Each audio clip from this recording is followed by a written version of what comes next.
बिहार विधानसभा चुनाव से पहले राजनीतिक गलियारे में अचानक हलचल बढ़ गई है। भोजपुरी सिनेमा के सुपरस्टार और गायक पवन सिंह की भारतीय जनता पार्टी में धमाकेदार वापसी हो चुकी है।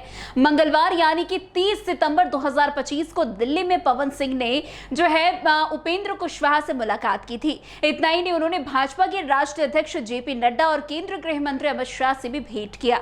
इस मुलाकात के बाद ये चर्चा तेज हो गई कि पवन सिंह इस बार बिहार विधानसभा चुनाव लड़ सकते हैं।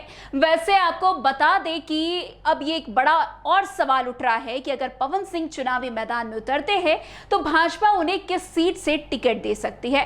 राजनीतिक विश्लेषकों और सूत्रों से जानकारी आ रही है कि स्थानीय समीकरणों को देखते हुए फिलहाल दो सीटें सबसे ज्यादा चर्चा में है, आरा और बढ़ारा। ये दोनों सीटें भोजपुर जिले की अहम और प्रतिष्ठित सीटें मानी जाती है और इन पर पवन सिंह की दावेदारी मजबूत दिख रही है। पवन सिंह का पैतृक घर भोजपुर जिले के जोकहरी गांव में है, जो बरहरा विधानसभा क्षेत्र में ही आता है।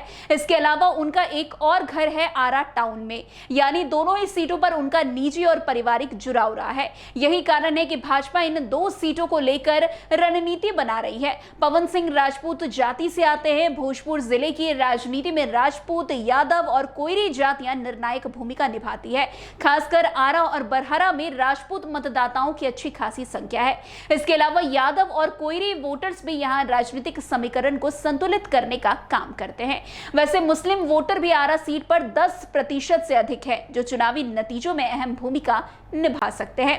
वैसे आरा सीट से राजपूत यादव के वोटर्स की संख्या ज्यादा है। माना जा रहा है कि उपेंद्र कुशवाहा और पवन सिंह के मिलने से कोयरी जाति के वोट में बिखराव नहीं होगा। यहां पर मुस्लिम वोटर भी 10% से अधिक है। इस सीट पर बीजेपी का लंबे समय से कब्जा रहा है। बीजेपी के अमरेंद्र प्रताप सिंह 2000 से 2010 में विधायक रहे हैं। 2015 के विधानसभा चुनाव में जब नीतीश लालू एक साथ थे, तब महागठबंधन के मोहम्मद नवाज आलम ने अमरेंद्र प्रताप सिंह को महज 667 वोट से हराया था। हालांकि 2020 में जेडीयू और बीजेपी मिलकर चुनाव लड़ी और अमरेंद्र प्रताप सिंह फिर से विधायक बने। दूसरी ओर बरहरा सीट की भी चर्चा है। इस सीट पर अभी बीजेपी का कब्जा है। राघवेंद्र प्रताप सिंह विधायक हैं और इस सीट पर मुख्य रूप से राजपूत, यादव और कोयरी जाति के वोटर्स अहम भूमिका निभाते हैं।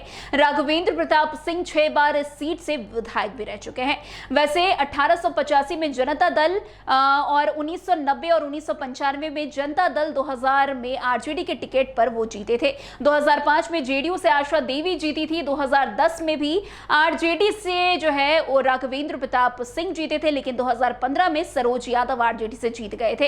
इसके बाद राघवेंद्र प्रताप सिंह बीजेपी में आ गए। 2020 में वे जीत गए। राघवेंद्र प्रताप सिंह की भी उम्र अधिक हो चुकी है। ऐसे में पवन सिंह यहां से भी लड़ सकते हैं, ऐसी जानकारी सामने आ रही है। वैसे आपको बता दें कि पवन सिंह भी लगातार इन दिनों अपने तलाक को लेकर के लगातार सुर्खियों में बने हुए, लेकिन अब जिस तरीके से पवन सिंह की फिर से भारतीय जनता पार्टी में एंट्री हो गई है, और अब ये सबसे बड़ा सवाल है कि वो कहां से चुनाव लड़ते हुए नजर आएंगे और किसको सबसे बड़ी चुनौती देते हुए भी नजर आएंगे। तो आज की इस खबर में बस इतना ही। अन्य खबरों में हमारे साथ ऐसे आगे बने रहे और देखते रहिए। तब तक के लिए NBC 24। धन्यवाद।